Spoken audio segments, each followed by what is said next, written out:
Olá, esse é o canal Analise com Eneida.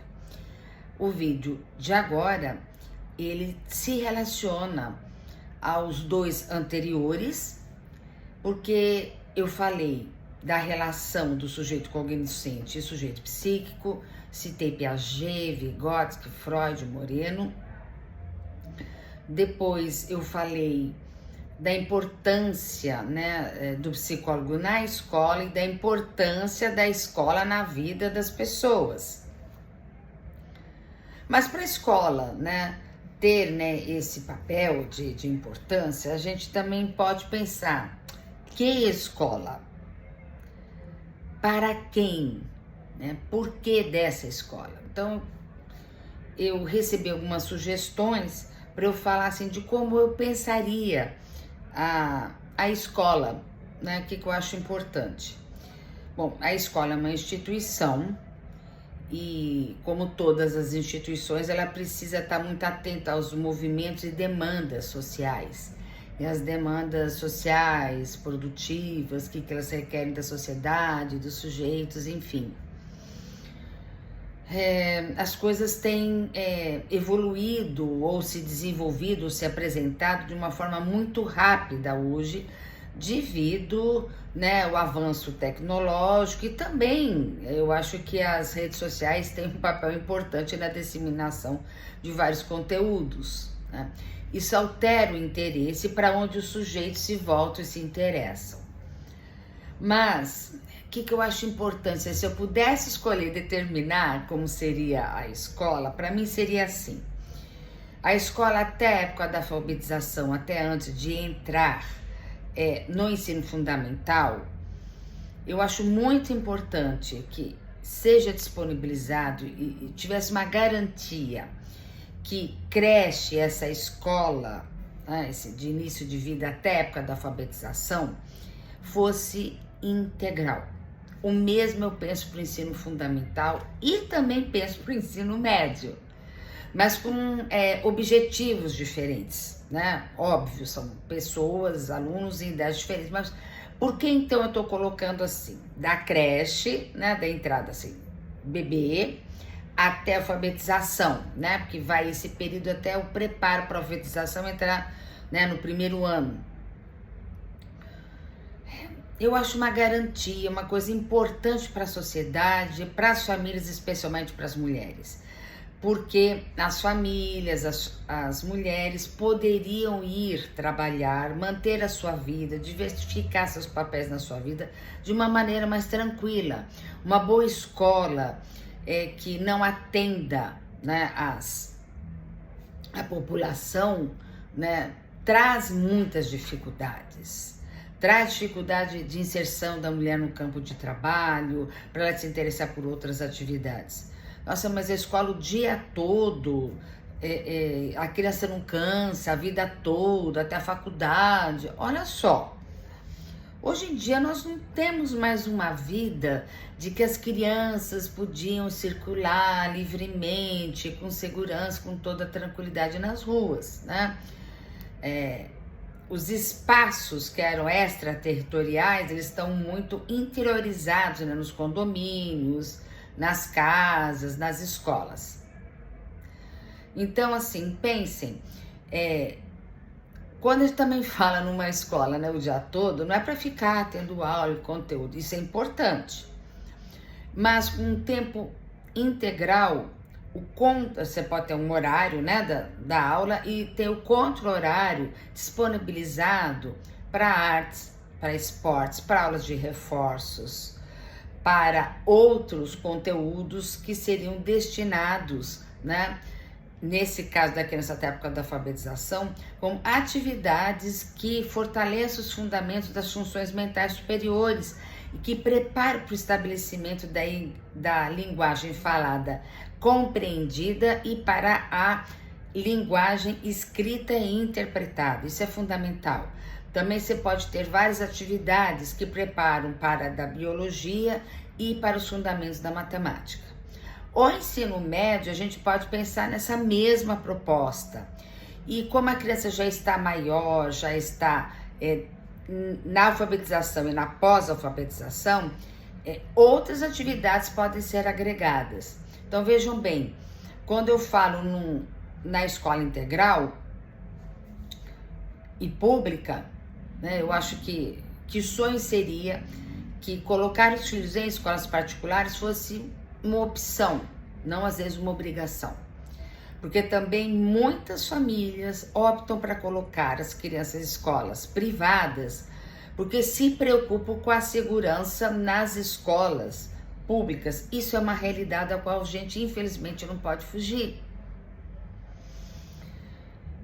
E nós temos assistido, né, invasões em escolas, ataques às escolas, quando na verdade não só o ataque físico às pessoas daquele local e daquele tempo e espaço onde ocorre essa violência, a instituição saber está sendo atacada, né? E como, vamos dizer assim, o mundo externo violentamente invade a escola, como a escola tem que prestar atenção disso e às vezes compreender a sua inserção territorial, e ela tem que ir um pouco extramuros para atingir a comunidade, estar em parceria com essa comunidade, para sempre estar fazendo um movimento analítico, né?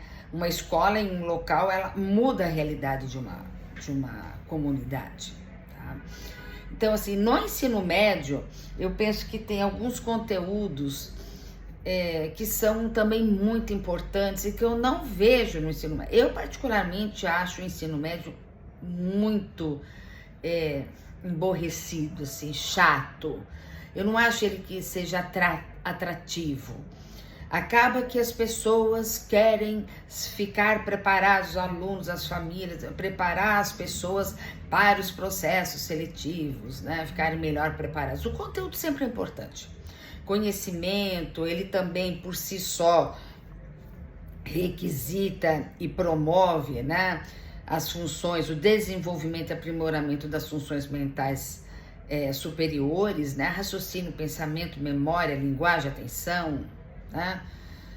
E só que eu acho que o ensino médio, ele é carente de alguns conteúdos. Veja, o adolescente,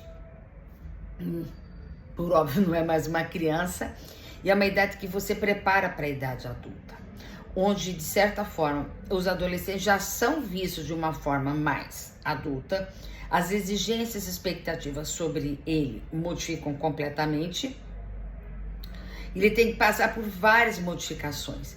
Então, e dar conta disso, elaborar isso, né? De alguma forma, na adolescência, a gente repassa a infância, só que a gente esqueceu do script. Então a gente repassa nossas identificações, nossos ideais, as nossas visões, opiniões sobre os outros, os questionamentos familiares e parentais. Por si só, é uma fase turbulenta da vida do ser humano. Eu me lembro, uma vez, uma mãe me falando, né, no acompanhamento familiar, que ela assim, achava a adolescência linda, mas que às vezes dava vontade de trancar no guarda-roupa e abrir 3 anos depois. Eu nunca mais esqueci dessa frase, né?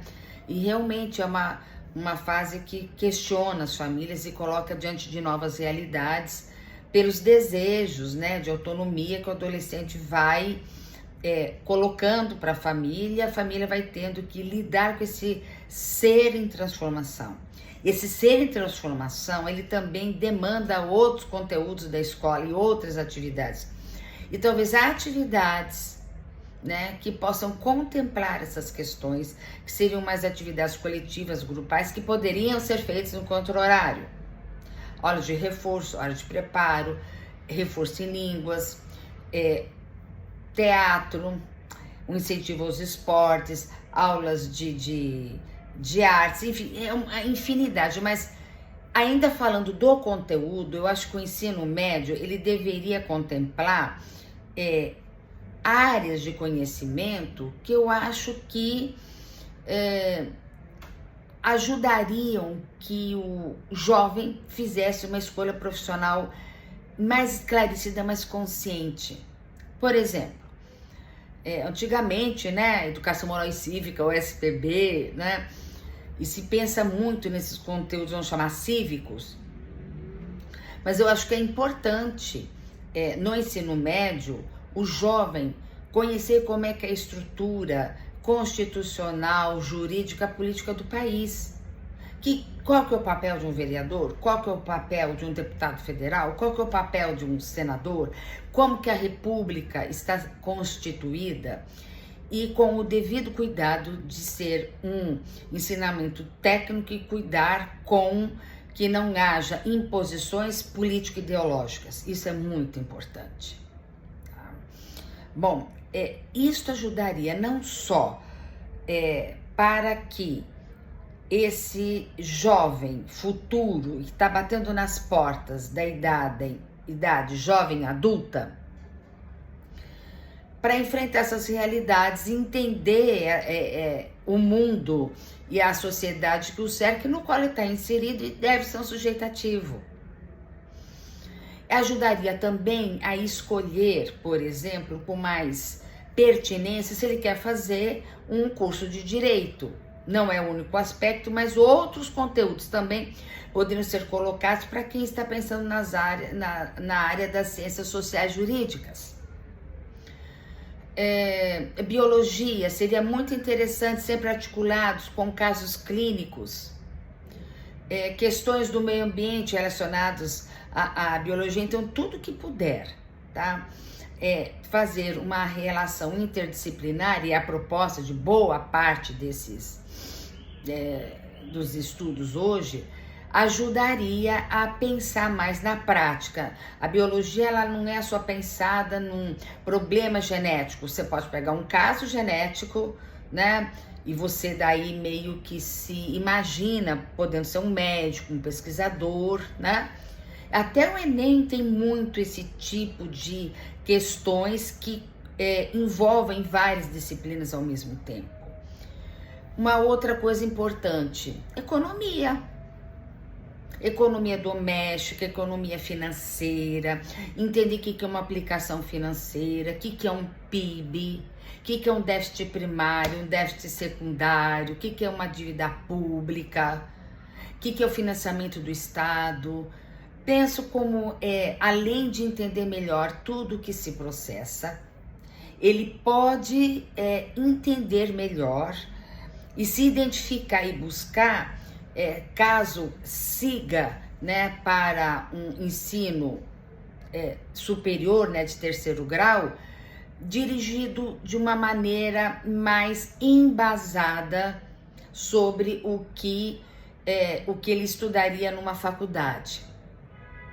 Os ensinos técnicos também, a nível médio profissionalizante, também eu acredito que deveriam não ficar só estrito no técnico, mas tentar ajudar a compor todos esses elementos que eu pontuei. Ensino superior. Eu estava discutindo uma vez com uma amiga, né, que mora na Itália. Não sei se lá na Itália ainda está assim, mas eu achei muito interessante o sistema que ela comentou, que eles aplicaram lá. Seria, na verdade, o ensino superior, ele seria destinado da seguinte maneira: ele pode ser totalmente público e pode ser totalmente privado. Como assim? Depende das condições financeiras de cada família. Então, assim, em algumas situações, alguns lugares, na Itália foi assim, não sei se continua sendo hoje, mas achei interessante. E todos os sistemas, eles têm que ser adaptados e eles têm que ser sempre melhorados. Ao aluno ingressar no ensino superior, na matrícula, as famílias ou os responsáveis por aquele aluno, junto com a matrícula tem a declaração, vamos supor assim, do imposto de renda daquele aluno. Então, dependendo das condições sociais financeiras daquela família, o aluno pode ter o seu ensino totalmente gratuito, ou totalmente pago, ou parcialmente pago. Seria um sistema misto. Eu achei isso bastante interessante. E é muito importante para uma sociedade pensar na demanda que ele precisa. É um ensino mais técnico, é um ensino mais profissionalizante, é um ensino mais de ensino superior? Agora, hoje e sempre, sistemas educacionais devem ser muito bem avaliados. A qualidade das faculdades, dos ensinos médios, de tudo tem que ser muito bem acompanhado e avaliado, porque algo só se sustenta desta forma. De alguma forma, no serviço público, falta muita avaliação de uma forma bem feita. Quando eu comentei esse tipo, né, de ensino superior de acordo, né, com o alcance social financeiro da família, seria um tipo de cota universal para todos os tipos de pessoas. Vejo que algumas pessoas teriam, né, ela pode ter uma limitação física, mas ela pode ter uma condição social superior do que uma pessoa que não tem nenhuma condição física, né, nenhuma limitação, mas ela precisa do ensino pago, gratuito aspas, né, porque tudo vem de imposto. Bom, essas são as minhas considerações. Me mandaram mensagens solicitando que eu tocasse nesse assunto. Eu espero tê-los provocado e, para tanto, então, eu espero que vocês comentem, né? Curtam, compartilhem. Se você está me ouvindo pela primeira vez e de alguma forma esse conteúdo foi útil, se inscreva no canal. Eu aguardo vocês até o próximo assunto. Até mais.